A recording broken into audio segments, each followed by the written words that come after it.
Bonjour les gens, j'espère que vous êtes en forme. Alors aujourd'hui je vous fais une vidéo sur les 10 erreurs pour lesquelles vous loupez le permis. Donc ces statistiques n'engagent que moi, c'est mon bilan personnel sur ces 9 dernières années et peut-être qu'au fur et à mesure dans les années à venir il changera. Je ne vous fais pas mariner plus longtemps, je vous donne déjà le 10e point. C'est la mauvaise psychologie. Mauvaise psychologie, vous avez vu qu'au début vous apprenez à conduire. D'abord on va vous apprendre à déplacer un véhicule. Ensuite on va vous apprendre tout ce qui est règles de circulation. Ensuite les manœuvres, etc. Mais surtout, alors tout ça, ça fait partie de ce qu'on appelle du savoir-faire. Je sais démarrer, je sais conduire, etc.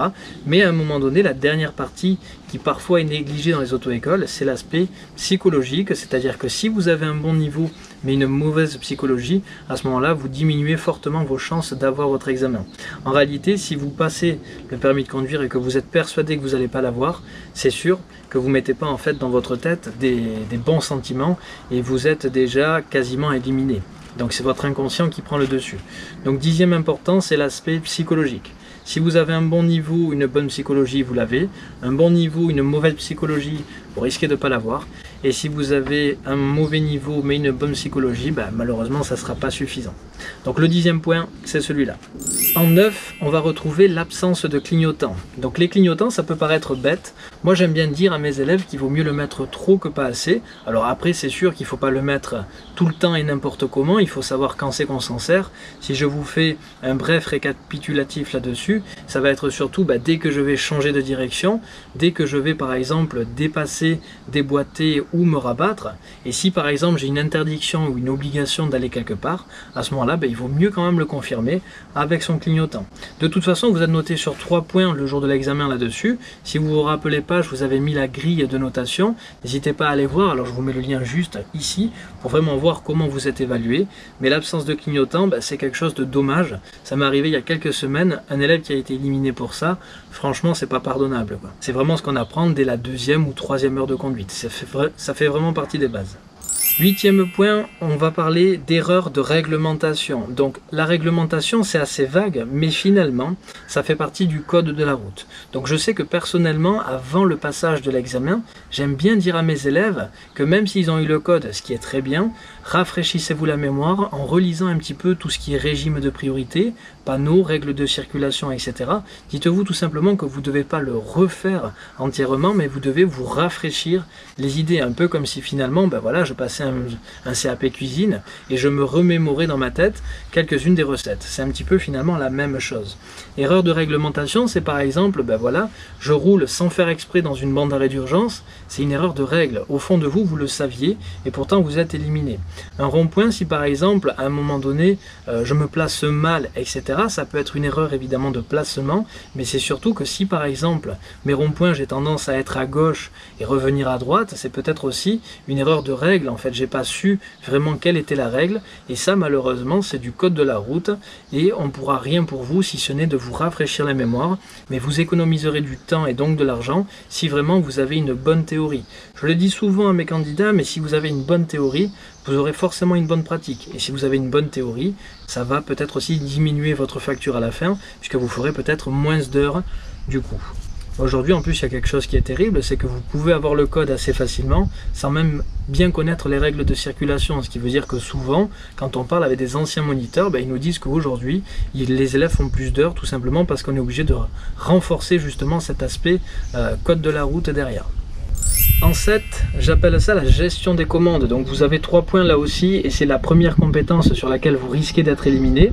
Pour moi, j'ai beaucoup d'élèves aussi qui, sans faire exprès, se mettent par exemple le jour du permis parce qu'ils sont stressés. Ça rejoint aussi le point de tout à l'heure. Peut-être qu'ils n'ont pas tout à fait aussi une bonne psychologie. Ils se mettent à débrayer pour rien. À ce moment-là, on crée du roue libre. C'est l'inverse du frein moteur, et à ce moment-là, ça va devenir complètement dangereux.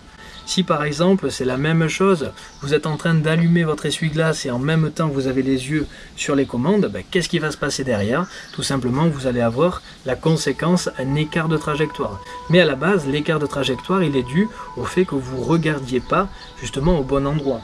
La dernière fois j'avais un élève, c'est pareil, il regardait son levier de vitesse. Alors après l'avoir interrogé, il me disait oui mais ça me rassure. D'accord. Premier point qui va pas, déjà tu te trompes jamais sur ton levier de vitesse, alors en quoi c'est censé te rassurer? Deuxième point qui va pas non plus, c'est que là en campagne, tu peux regarder ton levier de vitesse, c'est sûr qu'il va quasiment rien se passer, mais qu'est-ce qui va se passer quand on va aborder tout ce qui va être giratoire, intersection, tu risques de pas avoir un piéton, un feu, un stop, etc. Bref, attention à la gestion des commandes. Commande, c'est volant, levier de vitesse, pédale. Souvent, quand on va vous orienter vers une boîte automatique, c'est justement parce que, sur ce point numéro 7, vous avez une mauvaise utilisation des commandes. En sixième point, on va retrouver les points insuffisants. Donc vous savez que le jour du permis, si vous avez plus de 20 points, félicitations, vous avez votre examen. Si vous avez moins de 20 points et que vous n'avez pas d'erreur éliminatoire, à ce moment-là, ça veut dire que votre niveau, il est insuffisant. La dernière fois, j'ai fait passer une candidate, par exemple, qui a eu justement 17 points sur 31. Ça veut dire que l'inspecteur qui va donner 17 points le jour du permis, il a conscience que l'élève n'aura pas son permis, mais ça veut dire que, à travers plusieurs compétences, il peut aller beaucoup plus loin. En fait, avoir moins de 20 points parfois, c'est peut-être aussi s'habituer à rester dans sa zone de confort, et bien souvent, un peu comme dans le sport. La dernière fois, moi j'ai... Là, une dame qui me suit dans le sport qui me disait écoute Anthony, ce que tu fais c'est bien, mais tu peux aller bien au-delà. Et finalement ça m'a un peu vexé sur le coup parce qu'elle avait entièrement raison. Je veux rester dans une zone de confort et j'étais capable d'aller bien plus loin. Et c'est justement là ce qu'on vous demande quand vous prenez votre grille de compétences. C'est pour ça que les examens blancs sont intéressants. Souvent vous pouvez voir que si vous avez 1 ou 2, ça veut bien dire qu'à un moment donné vous avez compris, mais vous pouvez augmenter largement, mais largement votre niveau. Donc attention surtout au nombre de points qui parfois peuvent être insuffisants. En 5, on va retrouver les distances. Donc distance de sécurité, n'oubliez pas que c'est par rapport au véhicule devant vous, mais surtout, et c'est là où on est parfois éliminé, par rapport au latéral. C'est-à-dire que par exemple, quand on vous demande de faire un rangement en créneau, vous allez fixer le véhicule en créneau et du coup, qu'est-ce qui va se passer? Vous allez être attiré par lui. C'est pareil à un moment donné, quand vous croisez dans une rue étroite, vous voyez le danger qui bouge, mais vous vous dites, tiens, je vais serrer à droite et parfois on va passer un petit peu trop proche du mur et c'est là où malheureusement on va parfois avoir une erreur éliminatoire. Donc attention surtout les distances devant vous, mais aussi latérales. Ça va venir surtout de votre regard. Pensez à jeter des coups d'œil plutôt que de fixer l'erreur du débutant. C'est vraiment de fixer beaucoup trop longtemps. Quand vous prenez un funambule, il n'est pas en train de regarder ses pieds, il est vraiment en train de regarder haut et loin, vraiment le plus large possible. C'est hyper important. En 4, on va retrouver les placements. Donc les placements, c'est un petit peu pareil. En marche normale, votre position sur la chaussée, ça doit être à peu près le volant au milieu de votre voie. Maintenant, si on vous demande de tourner à droite, j'imagine que vous le savez, si vous passez prochainement votre permis, il faudra serrer au maximum le côté le plus droit. Si vous allez à gauche, à ce moment-là, vous allez serrer à gauche la ligne, l'axe médian, de manière à ce que les gens derrière vous vous fluidifiez le trafic et vous ne gêniez pas la circulation, c'est hyper important. Et pareil dans les sens giratoires. Je pense aussi aux grandes villes où parfois il y a des feux avec affectation de voie. Là c'est pareil, le placement en ville il est hyper important et comment on va connaître la voie qu'on doit utiliser, c'est avec ses yeux. Donc attention à regarder loin pour justement bien prendre cette information. On rentre maintenant dans le top 3. Donc en 3 on va retrouver l'allure. L'allure c'est compliqué pour vous de la gérer et c'est tout à fait normal parce que de 1 on ne veut pas un excès de vitesse parce que c'est dangereux et donc ça pourrait être éliminatoire, mais on ne veut pas non plus un excès de lenteur. Être prudent c'est pas gêner les autres et être trop lent. Si jamais ça arrive, alors moi ça doit m'arriver 2-3 fois par an, j'ai des élèves, c'est quand même assez rare, mais qui sont aussi éliminés parce qu'ils roulent trop doucement. C'est important, on vous le dit souvent, quand vous pouvez, il faudra atteindre les vitesses maximales autorisées. Ça ne veut pas dire que je vais rouler à fond partout, ne confondez pas le rythme et le dynamisme avec la précipitation, c'est surtout pas ce qu'il faut faire, mais donner du rythme c'est important pour ne pas gêner les autres.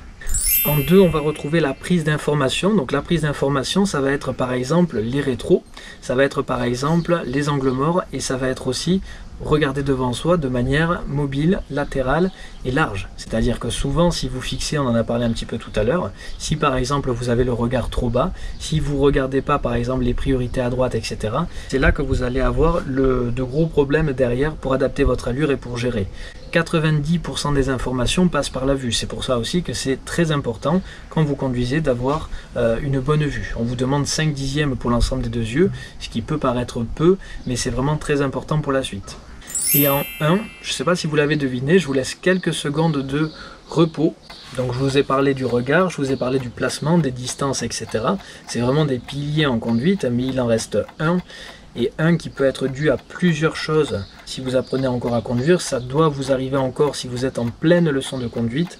C'est le refus de priorité. Parce qu'en fait, le refus de priorité, ça sera 90 €, ça sera 4 points en moins pour plus tard. Ça va être quoi? Ça va être par exemple refus de priorité à l'entrée d'un rond-point, refus d'une priorité parce qu'on n'a pas vu un stop et que par exemple on l'a glissé.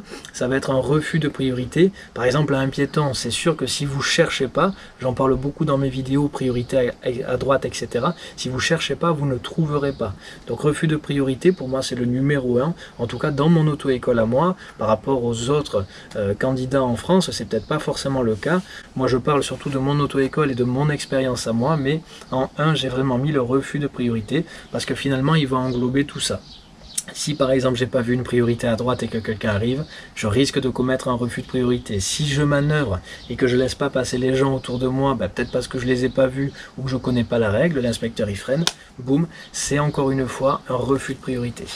Donc là je vous ai marqué les 10 erreurs, n'hésitez pas si vous êtes concerné à mettre un commentaire justement en bas dans la vidéo. J'espère que cette vidéo aussi vous aura plu, mettez des commentaires, partagez les vidéos si c'est utile et surtout si vous n'avez pas vu le live de dimanche, je vous le mets justement dans la description, n'hésitez pas non plus à cliquer sur le lien, c'était un live spécial manœuvre.